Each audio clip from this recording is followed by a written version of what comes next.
But I know that part of my self-care is also taking that time to feel, because with the work that I do, it's so fast-paced that oftentimes you just kind of shove that stuff deep down and you keep doing what you need to do. But actually letting that come up and feel it and just like be okay with being emotional and feeling those things, it's important. Young and Indigenous Podcast is an outlet for people to know about Indigenous knowledge, storytelling, and history. Through our youthful journeys as Indigenous people, young people and elders share their experiences with us. Without them, we wouldn't be able to do this. About to tell some red stories. Stay tuned. Yay, podcast!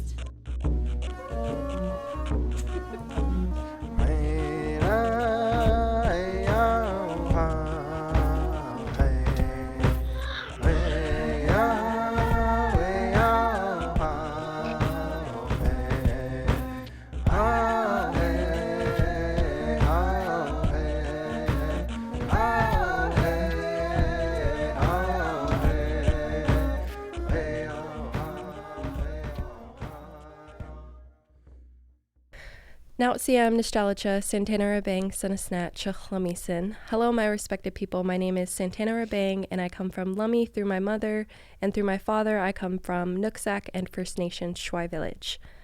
I am a daughter, an auntie, student, activist, and a proud canoe paddler.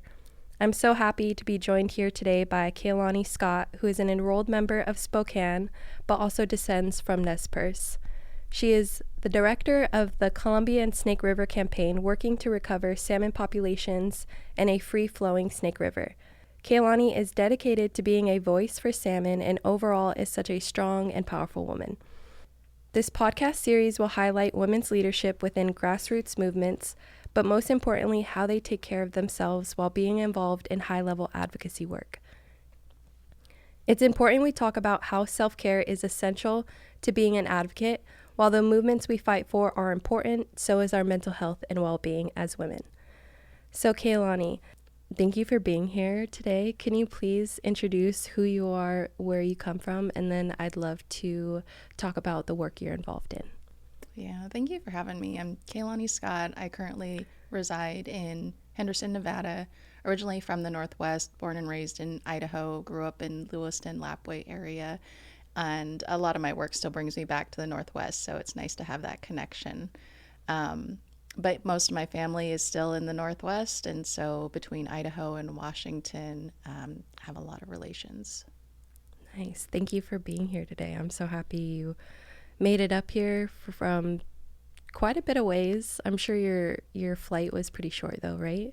Oh my gosh, I love the flight here. It's direct flight. It's 2 hours. Yeah. Like, it's so easy. Perfect. So I'm happy your travel here was good. Can you talk a little bit about your work that you're involved in? Last April, I was appointed as the executive director for the Columbia Snake River campaign. And this was a little bit of a transition for me. Originally, I started my work, started my career with the Nez Perce tribe as their communications manager. And that's really where I found my why and the direction I wanted to go with the rest of my career, and advocating for these life sources, these critical life sources like salmon and others, and working through the Nez Perce tribe and learning more about that deeper connection and the deeper reason behind why they fought so hard and continued to fight, but for so long. I wanted to be part of that, and whatever skills, talents whatever I have to bring to the table, I wanted to do it in that capacity. And that's been my goal ever since. And so after working for Nez Perce tribe, my partner and I made a transition to the Southwest, and I took a position with American Rivers for about a little over a year, before I and was still doing some advocacy work there, but before this opportunity became available and I stepped into this role. And so my work now really focuses on bringing people together that have a similar initiative toward restoring rivers, recovering salmon, and being allies to tribes and amplifying their voices and their perspectives. As the original stewards of this land, it just feels so important to ensure that that tribal voice is represented in all of these spaces and represented appropriately. And so in this advocacy work, especially in environmental work, for a long time, it's felt like there wasn't enough tribal representation. There were almost these two separate groups, both doing, good work. But we're at a point now where we are recognizing that there is so much benefit to working together. And maybe we're not always on the same page, but we have a lot in common. And if we can just focus on what we do agree on and the mission behind our reason for this work, then we can make so much more progress together. That's one of the biggest pieces with my work, is to create those connections and build relationships and always ensure that the tribal perspective and priorities are on the front line and that we're upholding those and working toward those goals and initiatives.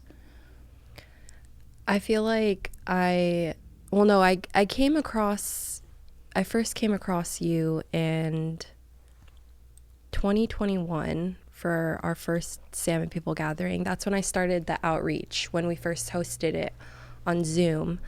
But I didn't have the opportunity to meet you until Ashland, Oregon, right? Yeah. So it's crazy to see everything come full circle, because everyone has transitioned so much from 2021, because you were originally working for Nez Perce with Shannon Wheeler, and then you moved into this campaign director position for the Columbia and Snake River. Mm-hmm.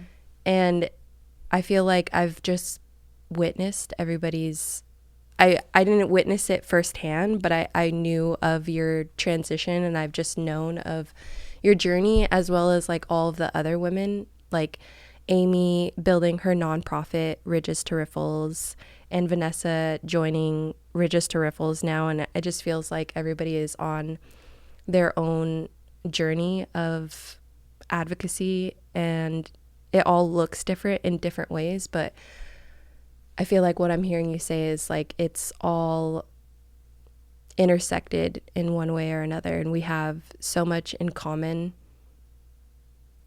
whether we realize it or not. And once we come together and we start putting two and two together and sharing resources and engaging in conversations that you really feel seen and heard in, I think is just the most beautiful thing that I've been able to witness throughout my years at Children of the Setting Sun Productions.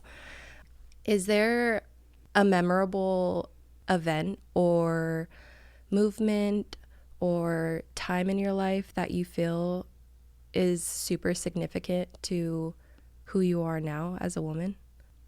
It's funny. I was just thinking back of like how leading up to this point, so much has happened over the last, 6-7 years. So I started working for the Nez Perce tribe I started working for them in 2016, actually, but didn't start my role as the communications manager until 2017. And oddly enough, growing up, so I went to school in Lewiston. I was definitely the minority. There were just a handful of Native kids at that time, and I kind of fought with my identity and like this feeling of just being uncomfortable and not wanting to stand out, and just the community that I grew up in. There's a lot of misunderstanding. I didn't want anybody to know about me or who I was or my culture, because then they would ask questions and then I would feel awkward. And I really hadn't found myself. And I was also very quiet, very reserved. I wasn't antisocial, but I definitely was not one of those students that was overly engaged in the high school activities. I would go to games and things like that. But actually in high school, when I kind of wrapped up my high school sports career, I ended up going into journalism. And so I was a co-editor for our high school newspaper. And so for the last 2.5 years of my high school career, that's what I kind of dedicated my time to. And my advisor was always trying to get me out of my shell, but I was so just uncomfortable with who I was being in that space. So anyways, I think that developed me to have a skewed sense of reality in what it means to be successful and what it means to prosper. And when I was younger, I kind of saw the things that got you into those spaces were being better than somebody else. And so I always felt like I was competing against someone, and I was always needing to point out how I was doing better than this other person. And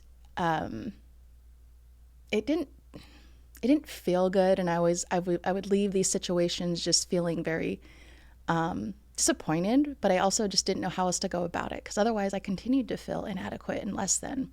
So throughout high school, throughout college, and sometime beyond that, I just kind of went through this weird internal struggle of trying to figure out how to be connected and how to better myself. And I've always been one of those people that's working on myself constantly, finding areas where I can improve.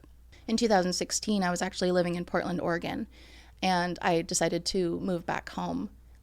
So I actually had gotten divorced. I quit my job and I moved back home to Idaho.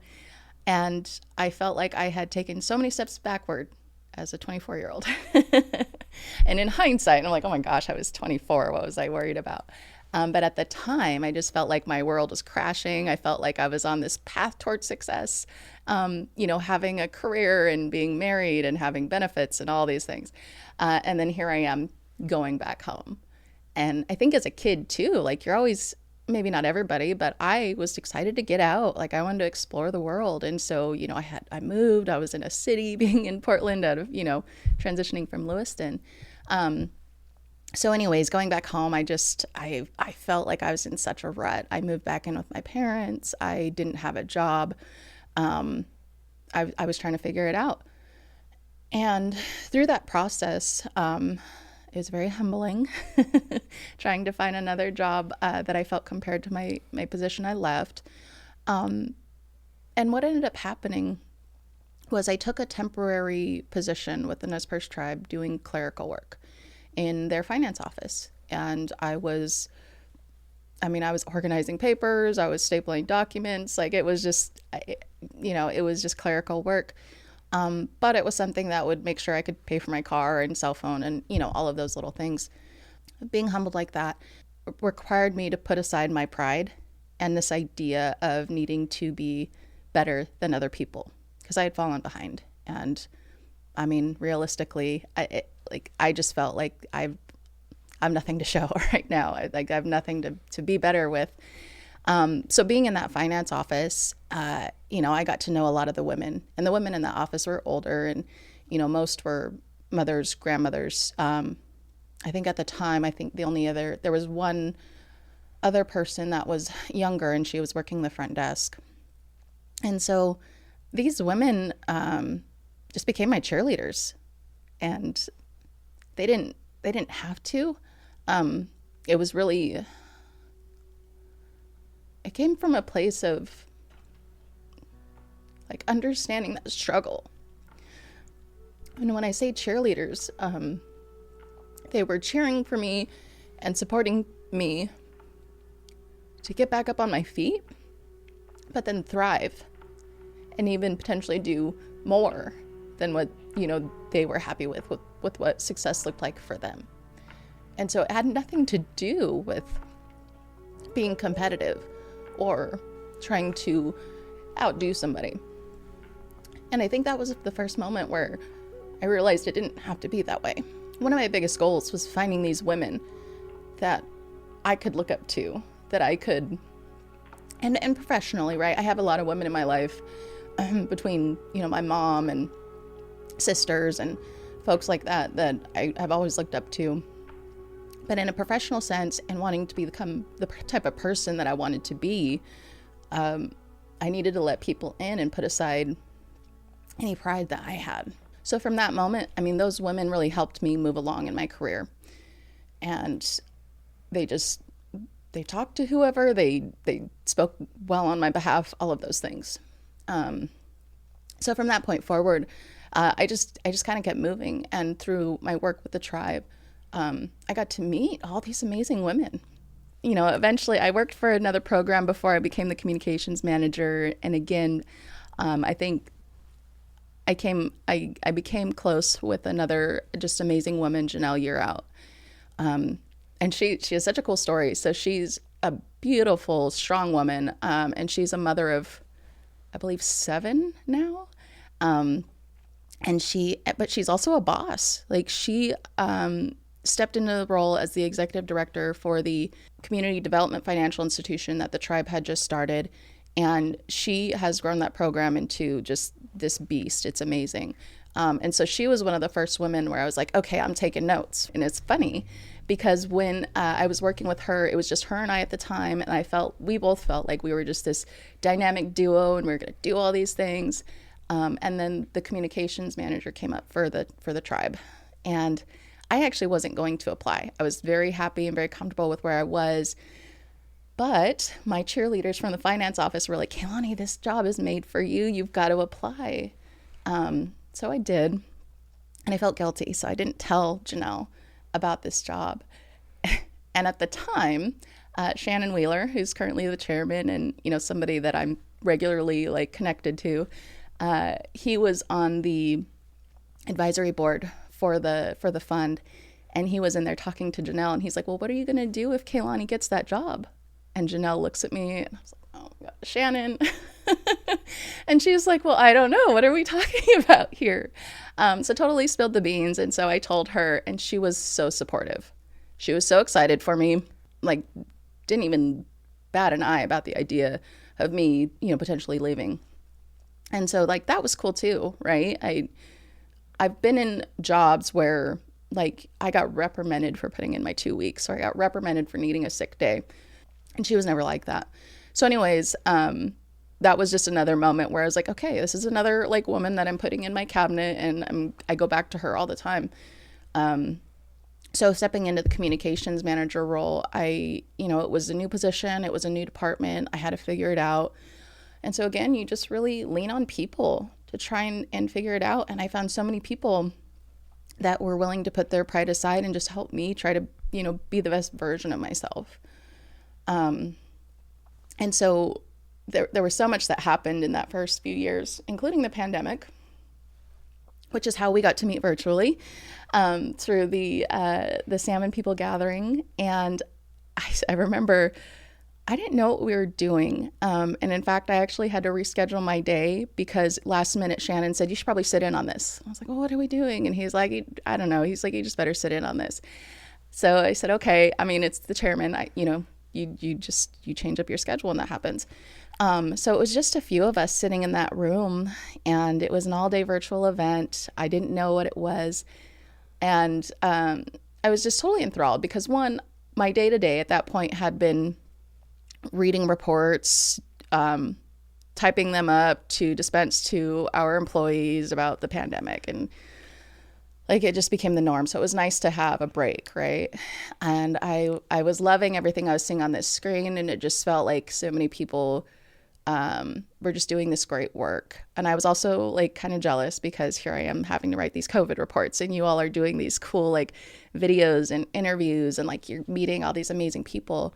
And then I remember Amy Cordalis coming on screen, and I just, in my head, I like saw her and I was just in awe. Like I felt starstruck. And I was like, this woman is a badass. Again, it was another person like, I'm taking notes. And, this was before they were starting to remove dams, and they were still trying to work toward getting that approval and all the things. I didn't meet Amy until about 1.5 years ago. And somebody's like, oh, Amy's here. And I was like, oh, Amy who? And they're like, Amy Cordalis. And I was like, oh my God, she is the cutest petite, like little woman, but such a powerhouse. And so it's so funny, like seeing people on Zoom and then seeing them in person, and, you just don't get that full scope. But then I was even more so like enthralled to see just this cute, petite little woman that commands so much space in such a beautiful way. And, through up to that, like I had the honor of meeting so many women leaders. And I don't know that it was always like that. There's definitely been a lot of spaces where I am maybe one of two or the only woman or Indigenous woman in a space. But it's becoming more common to where we are actually dominating the spaces. And I love that. I get so excited about that. Our voices are being heard. Our voices are being valued. And I've just been able to do that ever since. And I've felt so much better and so much more connected, kind of adding these women to my cabinet and taking notes on what I admire. And I strive to be more like that. And so there's just been so many women along the way that I've collected, if you will. And I just continue to refer back to when I need a pep talk, or I need, some strength, or whatever it might be, or just even brainstorming, sometimes venting, right? And that these women are who do that for me. And so, like, through my transition, I think it's so cool. Like, my career, it has transitioned so much over the last few years.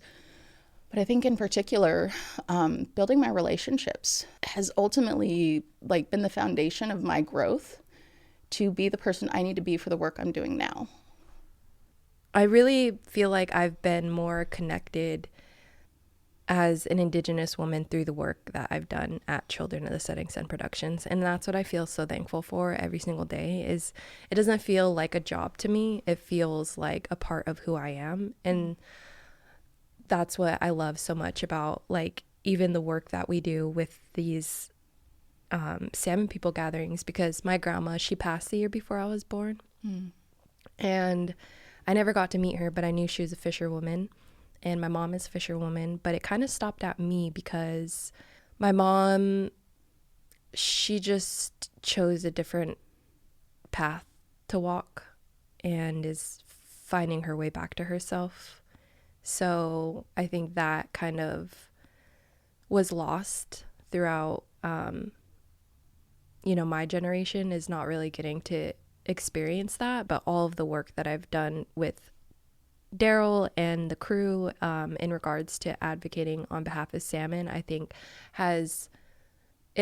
ignited a fire inside me. And I always feel like she's speaking through me in the moments where I feel most connected to salmon and Mother Earth, and what ultimately brings me closer to our ancestors. And so throughout this, I think it's been my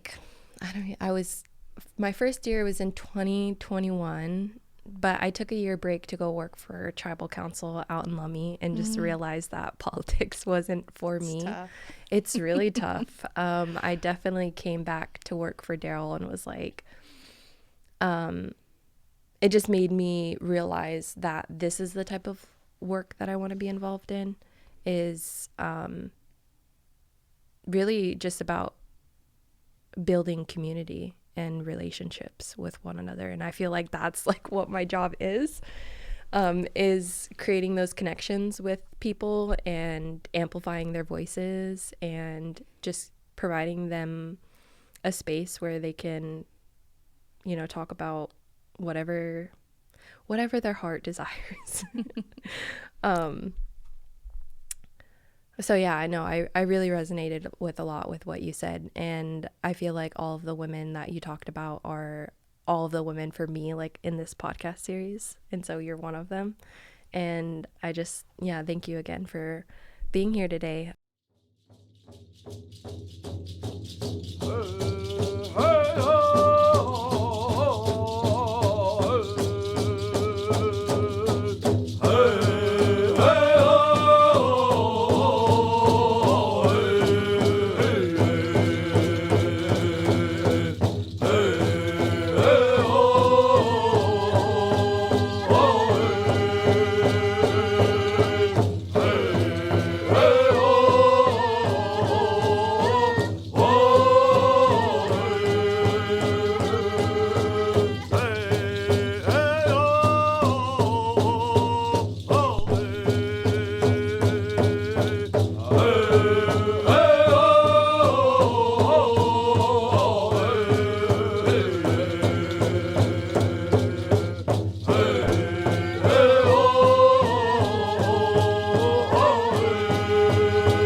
I want to talk a little bit more about the dams and the impact that they have on your health and well-being as an Indigenous woman. Can you talk a little bit about those impacts?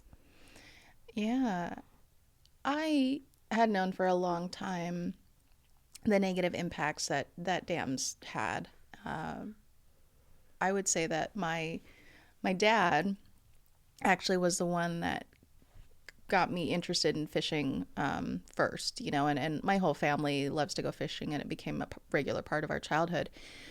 But my dad has always been just very in tune with what's going on, and he would share his opinions, and sometimes they were opinions, not necessarily facts. But, he had a very clear picture of the reality to the struggles the salmon were having.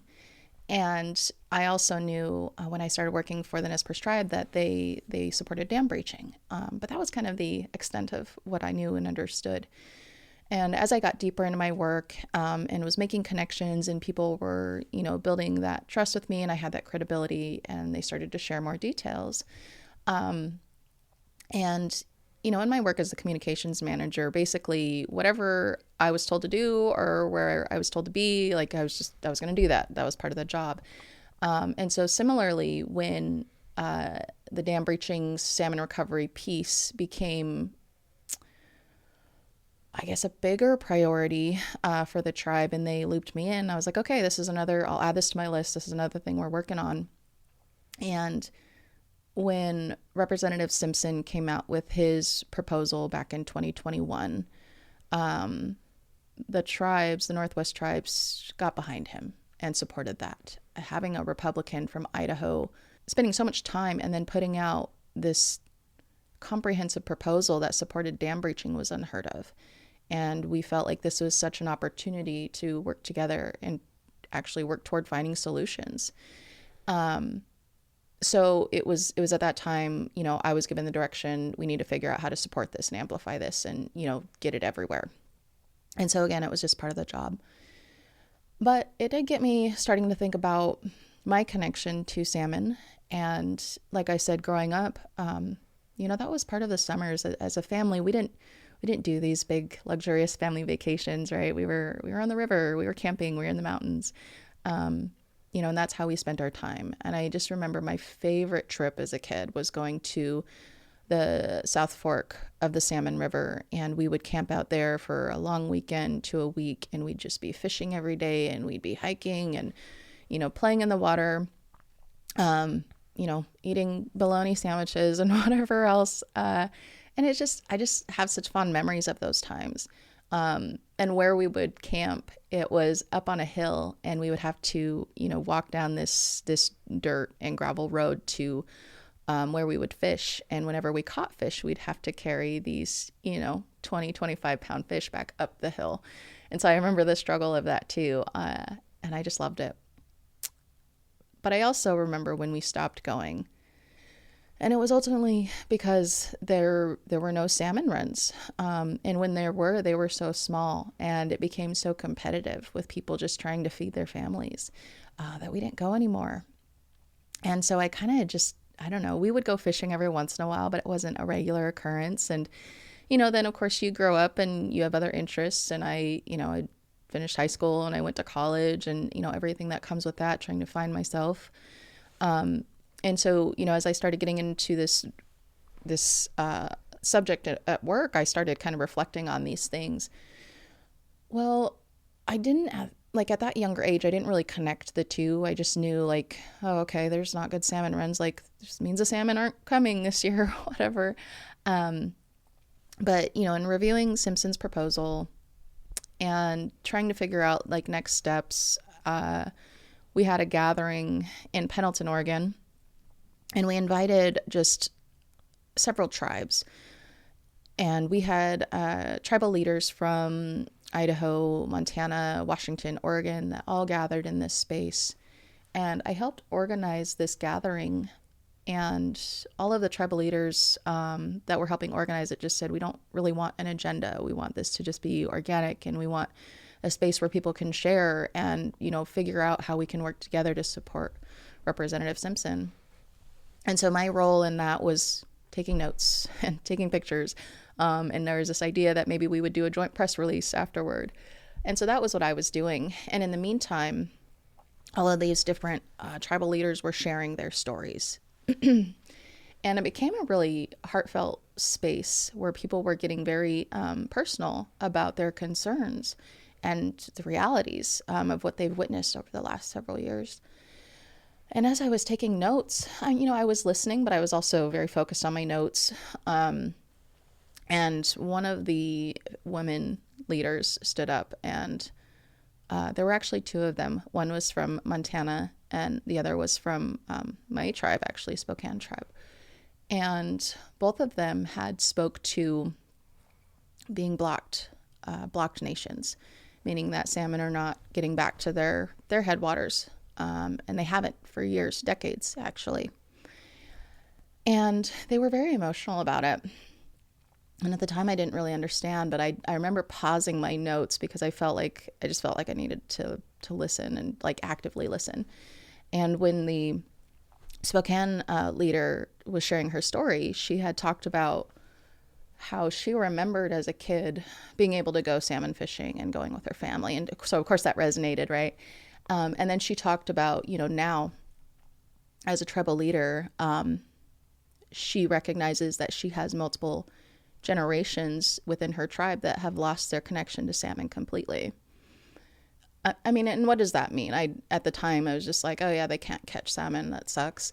But as she talked about this story, she said, it felt so amazing to finally have this cultural experience where they brought in a truck of salmon and dumped these salmon into one of our rivers or reservoirs, because it is a blocked river. It's not free flowing.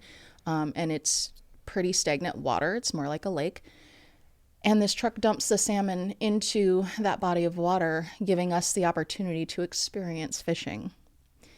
And she felt some sort of way about this, but when they put the salmon in the water and she got to witness the kids fishing for the first time and the elders getting to teach them the traditional ways of fishing and sharing stories about them fishing as kids, it was heartwarming. And it just felt like she just felt so proud that they got to this point. But that was a moment where she had that feeling, because she quickly came back to reality that this was temporary. This wasn't fixing the issue. It was merely putting a Band-Aid on it and saying, here's something, like that should be good enough. But those salmon can't live in that water. They can't get back to the ocean. They can't get to their spawning grounds. They can't move freely. And so this was this temporary, and that was heartbreaking for her. And that's the moment, and it took me a little bit to realize this was the moment, but that was the moment where I realized I wanted to do what I could to help find the solutions, to fix the problem, because I couldn't bear the idea of having that happen to my dad or my nieces and nephews. And that was just when I said I needed to learn, I needed to understand, and I needed to lend whatever skills I had to the cause. And that became my job. That became the bulk of my job. I was still doing other things. But really that, at the time, that was such a huge priority. Well, still is a huge priority for the Nez Perce tribe. And I learned so much. You get asked like, what kind of learner are you? Do you learn best from like reading, listening, doing? And I always thought I was a doer. I had to do it to understand it. But what I actually learned is that I learned through stories, and that's the best way for me to actually get a full grasp and like retain information that's being shared with me. And that's one thing I love about working with the tribes is they actually like to teach through stories. And it makes sense that that's actually the way that I learn best. And so learning more about the issues with the dams and the devastation that they're causing and have caused for, decades, and understanding the true reality of the state of the salmon, I really learned that through my mentors and building these relationships and having these connections with people, along the way. But that's really where I found my place. And honestly, when I moved to the Southwest, this was the biggest project of mine that I had a hard time leaving. I loved my job as the communications manager. And out of all of the things that I got to work on and that I was privileged to do, this piece of working on salmon restoration and dam removal, I just felt like I was leaving my baby behind. And so I felt just honored when the Nez Perce tribe said, well, we'd love to keep you on contract. And, we definitely have things that we could use your help with.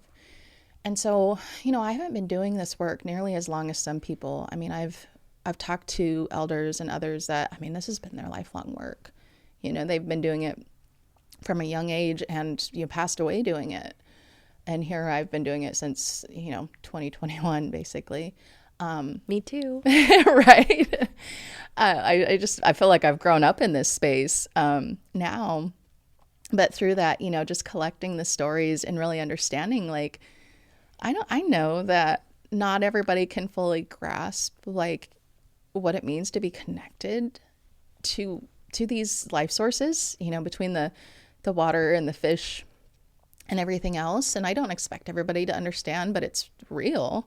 And I think, people need to respect that. And even if you don't fully understand it, like, this is our truth, and I also think, I was able to better identify my connection in being able to have these type of conversations with other women where, I'm not just this crazy environmentalist that, cares about fish and things like that. But, these are things that really, they're just, it's embedded in us. It's like, it's in our DNA to care about these things that, we don't have to care about. Nothing is requiring us to care about these things. But I think for a lot of us, it means something to be able to care so deeply for something that we don't have to is our greater purpose in life. And when you become so wedded to an issue, there's no going back. I feel like you get so like just enthralled in this work. And like when I felt like I might be leaving it, it just like, I felt like I was losing a piece of me. And it just becomes part of your identity. And really what it comes down to is one, I know I'm privy to a lot of information that maybe majority of people aren't, but you realize what's at stake. And when you can see that big picture, potentially missing the piece of salmon or clean water or orca, it's not a whole picture. And it's not a picture that I feel comfortable hanging on my wall. And so I want to make sure that those pieces stay. And if they're, out of place, I want to fix it. And I like being the person I am, I can't leave that unfixed. Anyways, so when it comes to dam breaching, I've been privileged and privy to a lot of information that maybe people haven't. And especially through the stories of hearing the devastation that construction of the dams had on my people, families, children, elders. It's not okay. And it just doesn't sit right with me. And I guess being the type of person I am now, I feel like I need to do something about it. You're not going to walk down the street and see a child sitting there with no parents around or anybody else and just walk past the child. You're going to help that child. You're going to try and find the parents. You're going to try and fix it. And that's kind of how I feel right now. I can't just walk by. I know too much at this point. No, I agree. And I'm with you. I'm right alongside with you. I think it's so beautiful when we have these like really heavy, like life transitioning moments that really push us down the journey that we are on now. And this work did that for me for sure. Like I wouldn't have been involved in salmon restoration or advocating on behalf of dam removal if it wasn't for my involvement here and the mentorship that I've gotten from, everyone at CSSP. And yeah, I just feel like we go through those life transitioning moments that definitely push us down where we are now. And it's definitely moments that we will remember for the rest of our life, and lessons that will carry with us for the rest of our lives. I'm also just trying to reflect back on what else you said. It's so early. I know. It is early. We got something else to go to after this, but I'm excited to hear what everybody else has to say later on too, because I think this is going to be another life transitioning moment for me, because this was my first year being involved in federal elections. Like the first time I ever voted for a president, first time I ever voted in tribal elections as well. Oh my goodness. So this year was pretty big for me in regards to really paying attention to like what's going on around us. And I'm still trying to grasp what's going on around us. And I didn't really feel the heaviness of everything until we found out what the results of the elections were, and just seeing what everyone's reactions were to that. And that just like kind of goes to show, or like goes for, it's the same for how I felt with the dams too, because when I heard about Amy's story on how she witnessed the largest fish kill along her river, and then we saw visually the footage of all of the dead salmon along the river, I just asked myself, like, what would I do if I witnessed that? And really just try to put myself in her shoes and like how she would feel. And I'm such a big empath. Like I feel and gang the most, like you said, through the stories. And I think that's such a beautiful distinction that you made of like how that's how you best learn, is through stories. Because I agree with that wholeheartedly. Like I feel like that's the way I best learned, and the way she talked about her story, the way everybody's talked about their stories, and the way that we've tried to uplift everybody's stories is how like I continue learning and trying to put my best self forward. And I gain so much through all the stories that are shared, and I only will keep learning. Right. No, it never ends. And I totally get that. I don't feel like I was always an empath.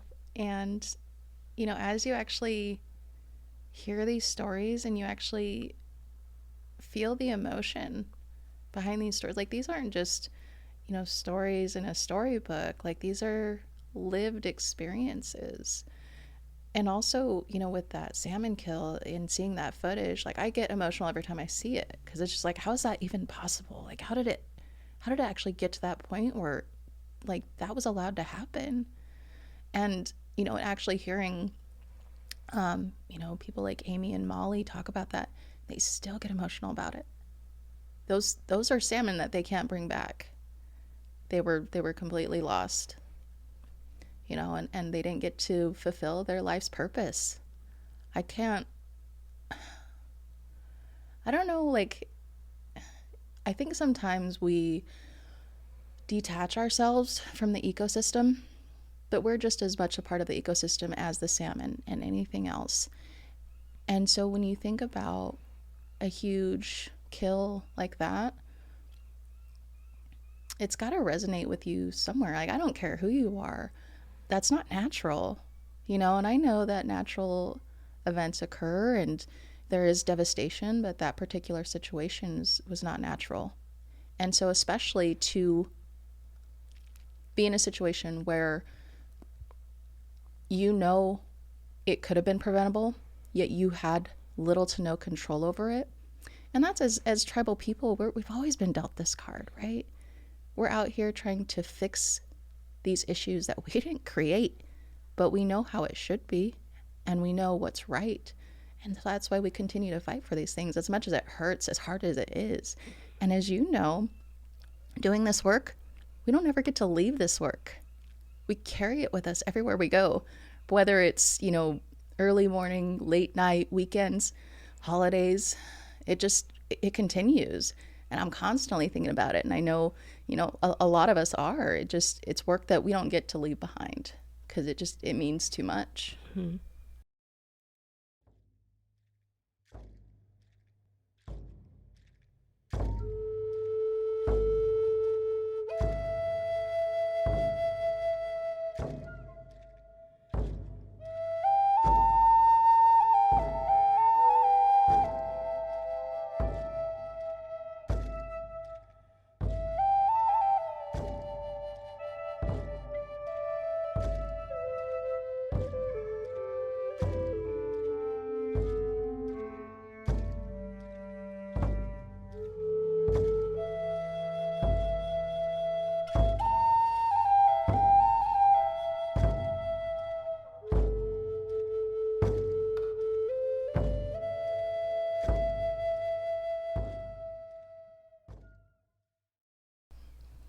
Okay, well, we talked a lot about your work and the impacts that the dams have had on you, and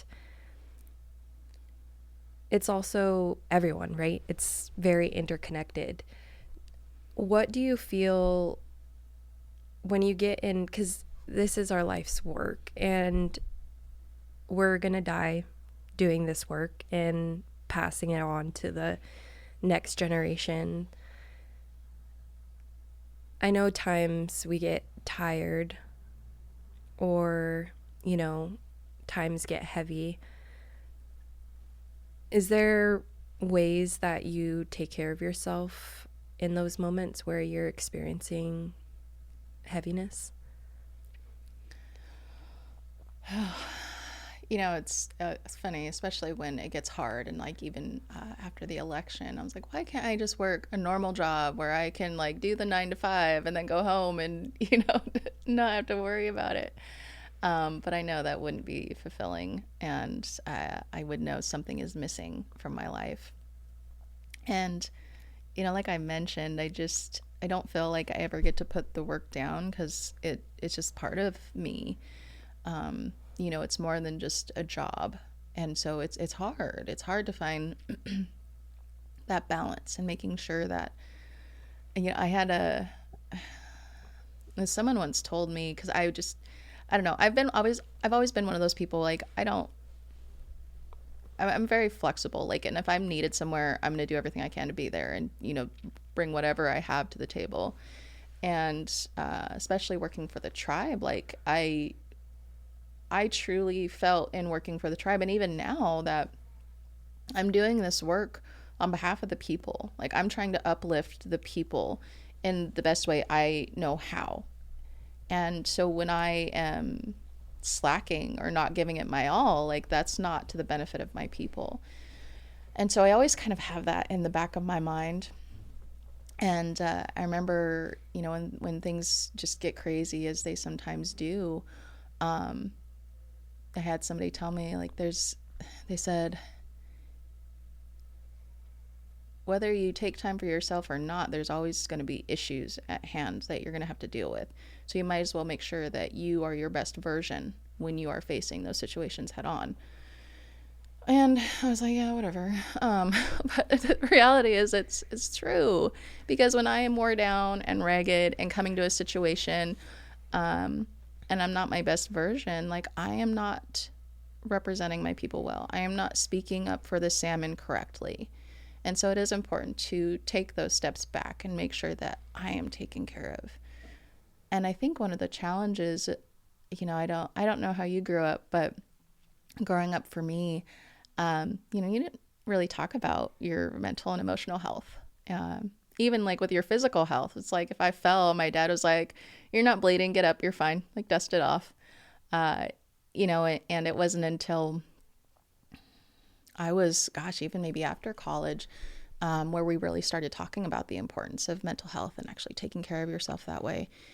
But for, growing up, I just thought like, oh, as long as I have some vegetables and I get outside, like I'm good. But it's more than that, right?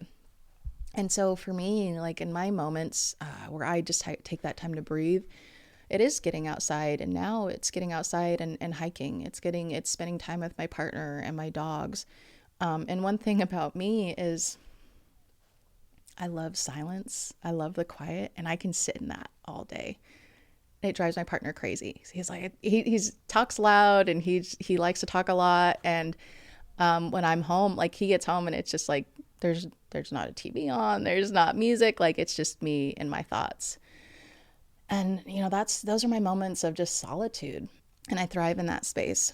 But I think, and to be honest, like the other piece of me that is like my self-care is just like being a couch potato and completely useless. Like I'll binge watch a show, and, that's just my time. Like I can detach when I'm focused on some nonsense, right? And, after the election, I think this was a time where I really needed to focus on my self-care. So many people had been doing so much work preparing for this election, and so many of us were dealing with anxiety. And I've never really had anxiety. Like I've gone through my trials and tribulations. I've gone and talked to counselors, but this actual feeling of anxiety, or what I can only assume was anxiety, was real, and it was hard. And I kept telling myself, at this point, I don't even care the results of the election. I just need to know so I can figure out what trajectory we are on and where we're headed.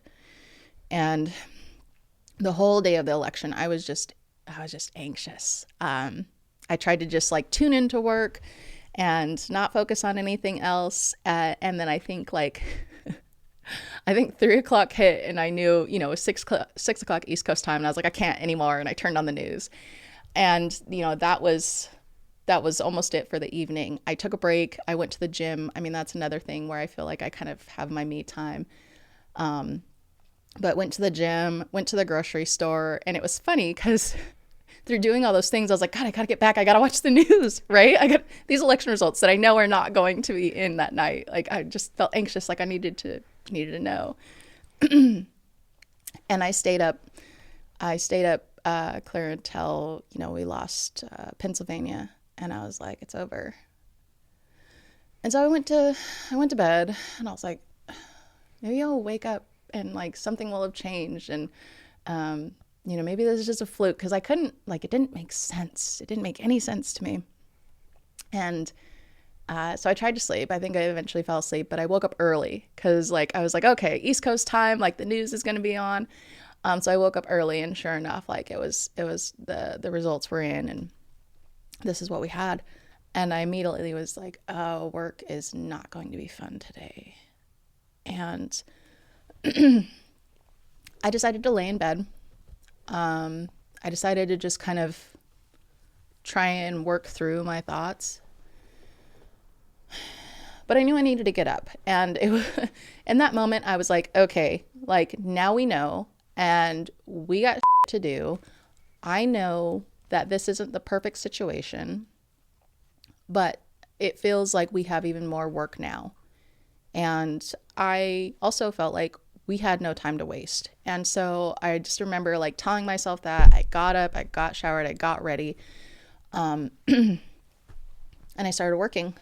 And then I was like, nope, I'm not ready for this. I'm so frustrated. I'm so angry. Like, how could the people of this country like make this decision? And the thing was I wasn't just thinking about salmon in that moment or thinking about the environmental issues, but it was bigger than that, right? This impacted so many areas of our life.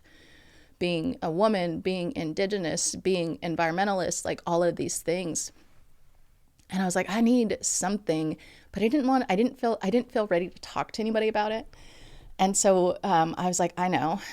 I went online and I found the recording of the women's panel from Run 2023.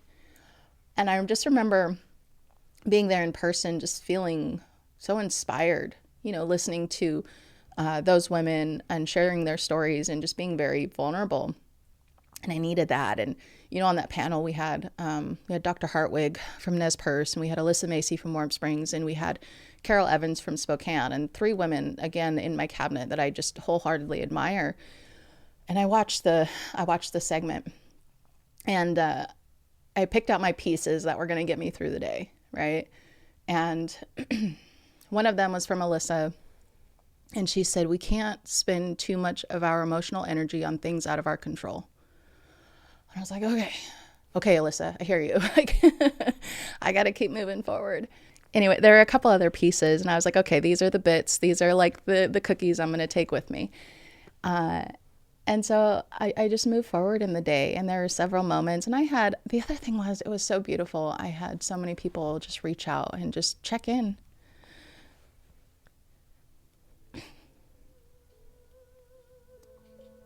And I think that was, I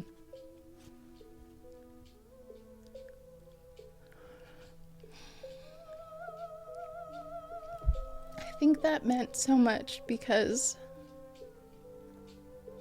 I haven't always felt like I've had,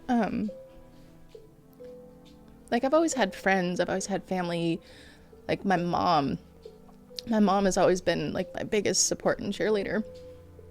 But I haven't always felt like I've had this this large, I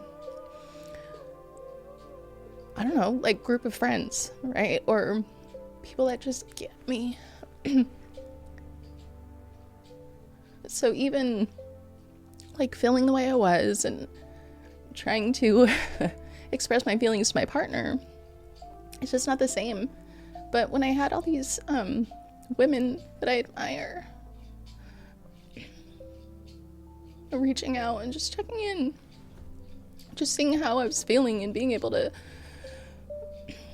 be honest and transparent about the internal struggles and like the feelings that I can't even fully explain because I don't understand myself. It just meant so much to me, and we need more of that. And I thought about like a younger version of me, like that wouldn't have been the case. You know, I probably would have called my mom and that would have been the extent of it. But instead I have this community of friends and women in particular that I can lean on, and we can understand each other and the struggles. And that's a part of my self-care. I don't know if I would have been able to rebound the way I did if it hadn't been for those women. You know, and even we got on that call that day, you know, with the group of us, and we just kind of had our moment to share. And I was just like, God, we're so strong, you know, even through this mess. Like, we're still here, we're still in it. And Alyssa gets on and she's like, it's time to warrior up. Like, it's time to do this. And she's like, dust it off, you're fine. She's so positive. And I was like, yep, that's where I'm at. Like, we're going to do this. She has that type of like aura that's like, I'll follow you anywhere, you know? Yes, like, she because she does. just like, rise up, like, warrior up. Like, it's time. The time is now. It's like, yes. But she does it in such an endearing way. Yes. You know, like, I've definitely, you know, in doing, like, growing up, and you have, like, these aunties and grandmas that are just like, you do that, get over there, take care of this. But Alyssa comes in, and she's just, like, power, but caring, and, like, direct, but she's soft. like reassuring. But, like, yeah. Like, you can do this. I know you may feel like you can't, but you Right? can. Yeah. And she cares so deeply, and I love her energy. And that, you know, that's one of the things I definitely have taken notes of with Alyssa, is like, you can be all of those things. Like, you can be hard and soft at the same time. Like, you don't have to be one or the other. But, you know, when it comes to self-care, like, it's not necessarily these big things for me. What I thought self-care used to be, like, I used to think like I needed a vacation every year. I needed to get pampered, like all of those things. And that's not, for me, that's not what it is. Like, I take care of me, you know. I know that, like, the little things matter. I need to make sure I get myself ready. I make sure I shower and at least brush my hair if I'm not throwing it up in a bun.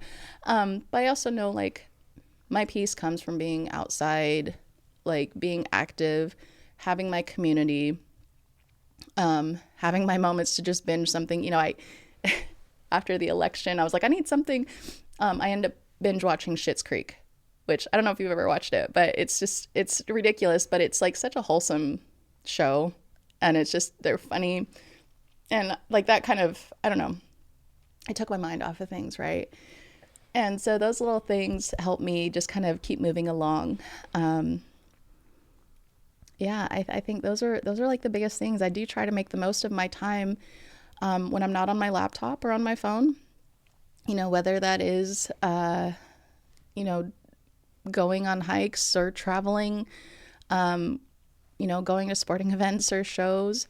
But really, like when I need my absolute most solitude to just kind of recover, it's my quiet moments. And in fact, after the election, I had work to do, and we finished up the work week barely. And then I had to go to Salt Lake City, and we decided to road trip to Salt Lake City. And I was going to Salt Lake City because I was presenting and talking about why dam removal is so important and salmon recovery is so critical. And this, of course, is the first presentation I've had to do since the election results. And I was not feeling in the right headspace to be optimistic. And I knew that's what I needed to evoke with these presentations. And so while I hadn't felt anxiety about presentations or public speaking in quite some time, I was feeling that very heavily, and it was on my mind. And so we were on a hike, and we had gone up in elevation. And so where we were, it was actually, we were hiking along the ridge of this big canyon, and there was snow. And right, like I live in the desert, there's not snow, and then all of a sudden I'm in snow. And we're hiking, and I started really just started feeling my feelings and thinking about this presentation. And I remember we were hiking out, and I just looked out on the canyon, and I was I felt it. I felt all the emotions coming on. And it sounds funny, but I finally cried about it. And then I left it there. Right. And I went on. I did my presentations. I got great feedback. But I know that part of my self-care is also taking that time to feel, because with the work that I do, it's so fast-paced that oftentimes you just kind of shove that stuff deep down and you keep doing what you need to do. But actually letting that come up and feel it and just be okay with being emotional and feeling those things, it's important. Otherwise, I would probably explode, and I wouldn't be my best self, right, to go to that presentation and to speak on behalf of my people and the salmon and everything else that I care about. So for me, those are really the biggest things. I need to get outside. I need to be active. I need my solitude, and I need to take time to feel my emotions and know that I always have a community of women and people that I can lean on. There is one thing that Alyssa shared with me that I feel like was one of those things that I'm going to take with me. And I went on a trip with her to Macaw I accepted a fellowship through Native Vote Washington, and I was doing some Get Out the Native Vote work with her. And so I got to travel with her, and I went on a trip with her to Macaw, and I had just got done burying my cousin, and I had did a testimonial, or not the testimonial. I had did the eulogy for his funeral, and that's the first time I've ever did a eulogy, but I was asked to do that work by my family. And so I couldn't say no, even though a part of me probably should have.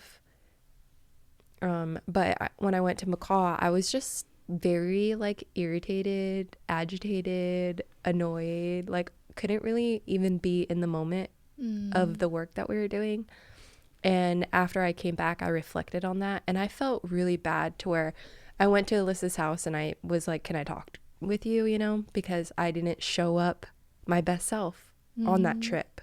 And I recognized that. And I was really ashamed of that, because she was just so positive on that trip. And it was raining we camped, and it was raining for 5 days straight. Oh my gosh, she told me about that. It was so miserable. But here Alyssa's coming out and the birds are chirping and she's singing her songs. She's just like, no, literally, she was at the beach. She's singing her songs. I witnessed it. Oh my gosh, I love her so much. And so I came back and I just apologized to her, and she told me, you have to learn yourself and know yourself well enough in those moments to where you can take a step back.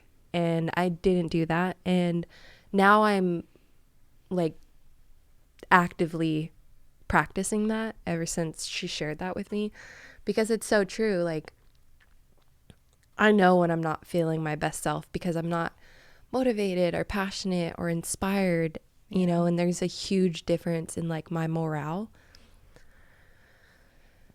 So I totally get what you're saying. I haven't been showing up as my best self for quite some time now, but I'm changing that because I'm leaning into those resources and those tools that we have when it comes to community, culture, and the family and friends that I have in my life. I'm really leaning into those because it has a lot to do with, pride. Like, I know we have support system, but like, I don't know why that ask is always so hard.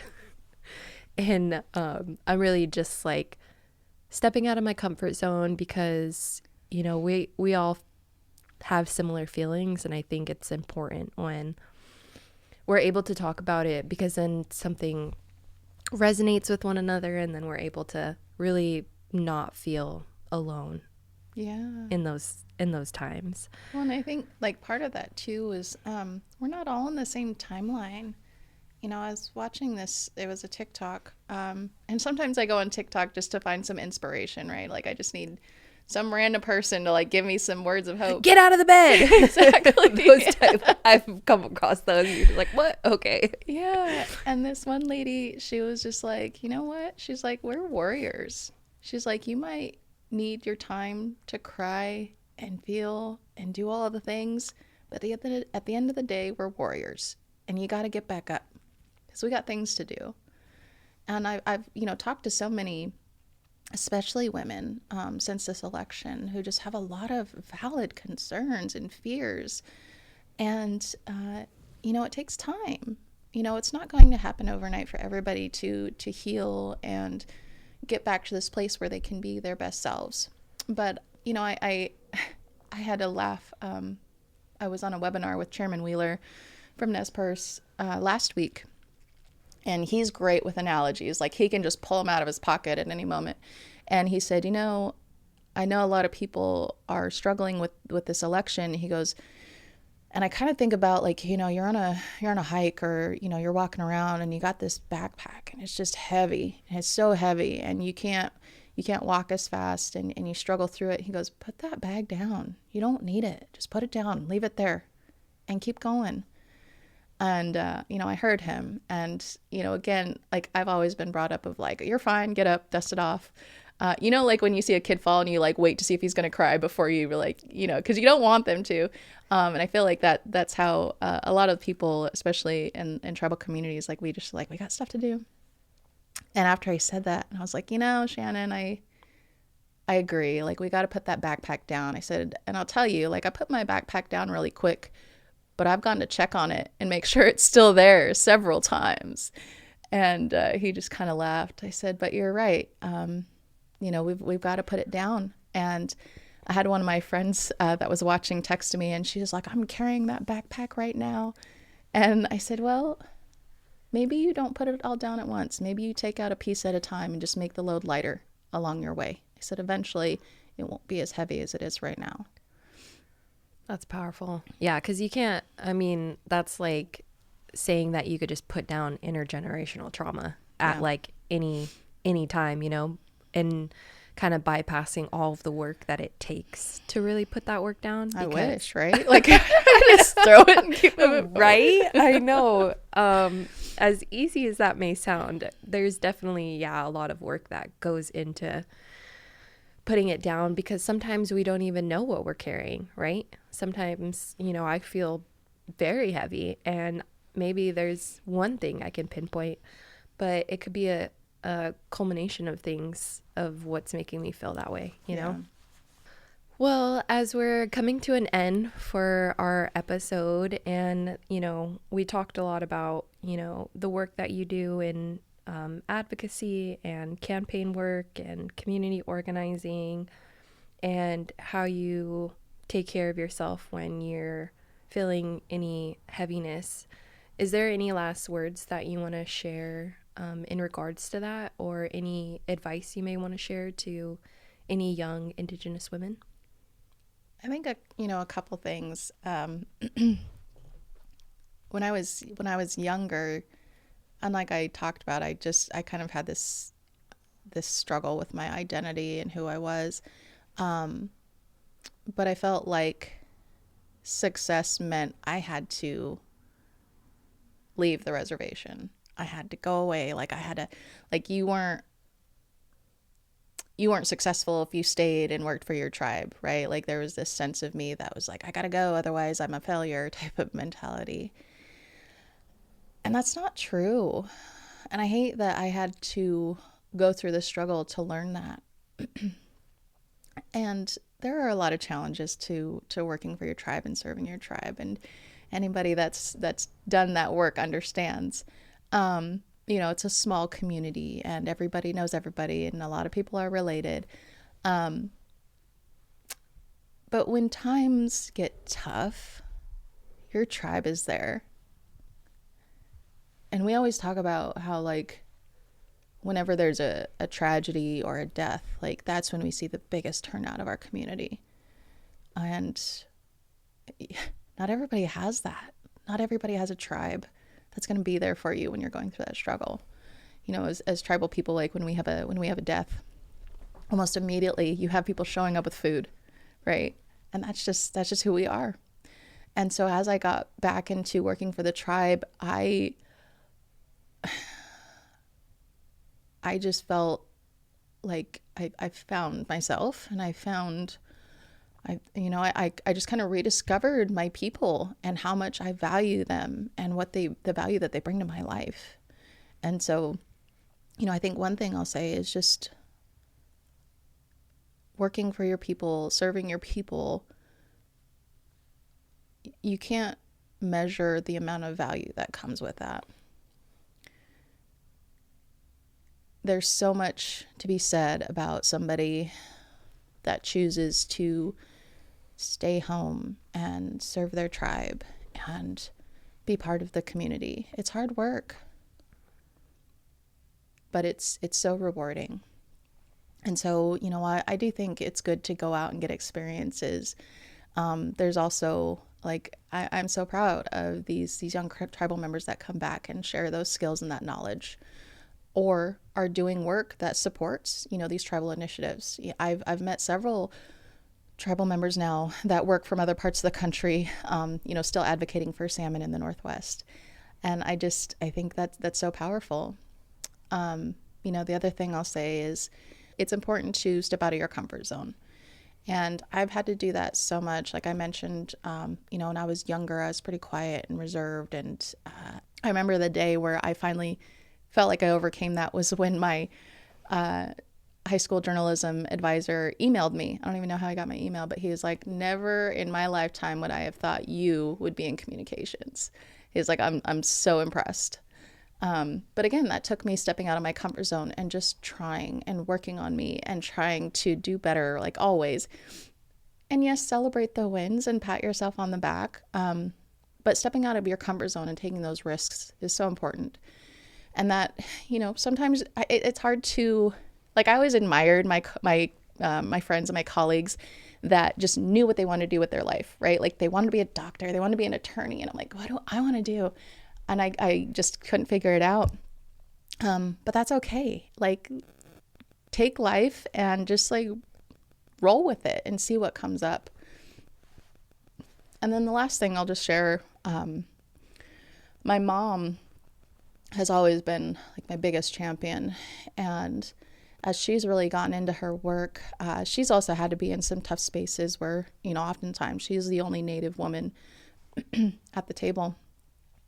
And it's so important to have that perspective. And I'd love to see more Native perspectives in those spaces. but especially when you are the only one, to ensure that the tribal voice is being represented and heard. And my mom has this saying, and she'll tell me this, and she's like, oh, my little elder was on my shoulder today.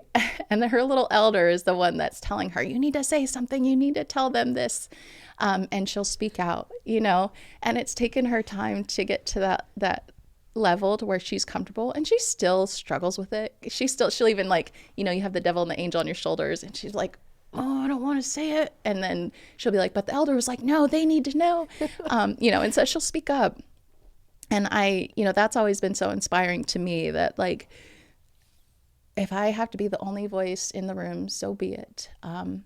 At least, I'm just going to do my best to represent it how I can, even if my voice shakes, even if I leave afterwards and I go to my car and cry. But, we need to be in those spaces, and our voice is important. So speak up, as hard as it can be.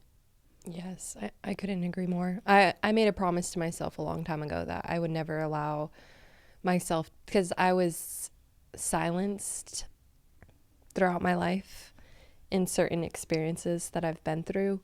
And yeah, you just go through a moment where you're like, yeah, I'm never going to be silent again. Yeah. Well, I appreciate you taking your time and coming and sitting with me for this episode, and just allowing us to sit in this space together and just share and be vulnerable. I believe there's so much strength in vulnerability. So I just appreciate you and coming and sitting on the Young and Indigenous podcast.